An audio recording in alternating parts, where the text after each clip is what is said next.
first step is setting the mood. So before the actors even come in, we set the mood of the set. And we know from reading the script where the story is and what the emotion is meant to be. So the lighting drives that emotion, and there's really two major layers that complement the acting and the directing, and it's the lighting and the music. For example, the sound of fight for Cara is quite different from Connor and Markus. It's like almost three different games with three different sound production in one game. As soon as I got on board, we talked about the three characters, and what's great about having three characters is we are able to have three separate looks.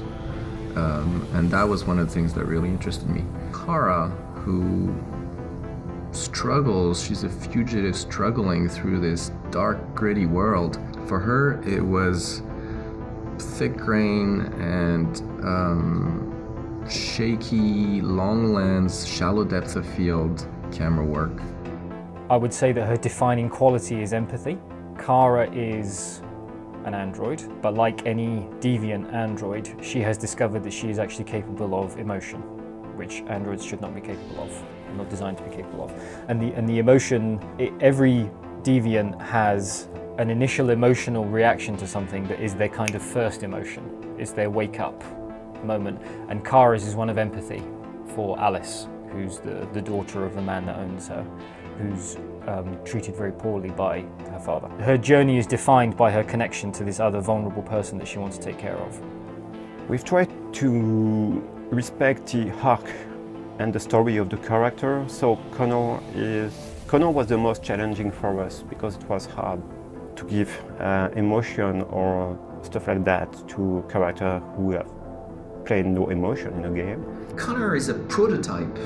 It was designed to help investigators on crime scenes, so he's equipped with some very special features, allowing him to analyze clues in real time and to see what happened based on evidences. And he has a negotiation module that allows him to use psychology with humans or with androids. Although he's an android, so he's below humans in the kind of social register, he's an android who's trusted by humans and expected by humans to serve human interests.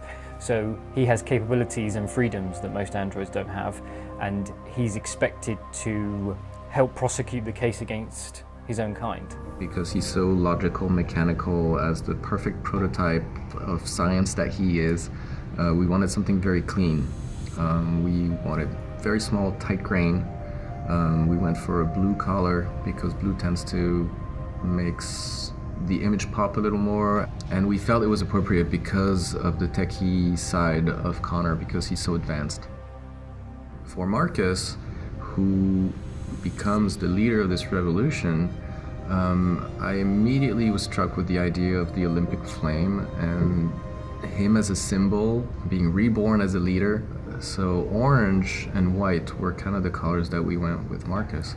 Mostly in the highlights, and then also in the art direction we try to introduce orange elements in the sets to always have that idea, that little flame with him at all times. Markus is an android that was sent to help an old man called Carl, and Carl is a painter, an artist, and but he is paralyzed. He cannot move his legs anymore. The old man is going to teach Markus how to play music. He will show him literature. They will play chess together, and he will even show him how to paint. Markus, it's really more like in action movie style, so it's more compressed sound, and we've tried to have more ambience with more stuff than in Cara or Connor. Markus is a specificity to have a lot of scene in the Detroit, in the streets, a lot of places with a lot of noises. So it's really helped us to make a difference between Cara and Connor. Tragedy befalls Markus and he ends up adrift and homeless, and he experiences how rough society really is for most other androids. That's his kind of wake-up call, his call to adventure. He falls in with a group of deviants and ends up leading a resistance of deviants who want freedom. So his central question is more what's justified in the pursuit of something like that. So when you represent a persecuted or an oppressed group, what is an acceptable method to defend that group against oppression? Is violence ever acceptable?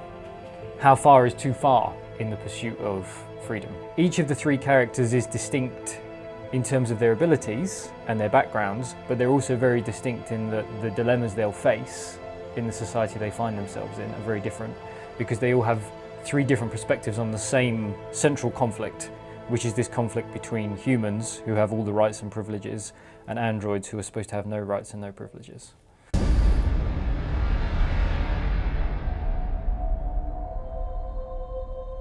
My name is Markus. I am one of them. This is our story.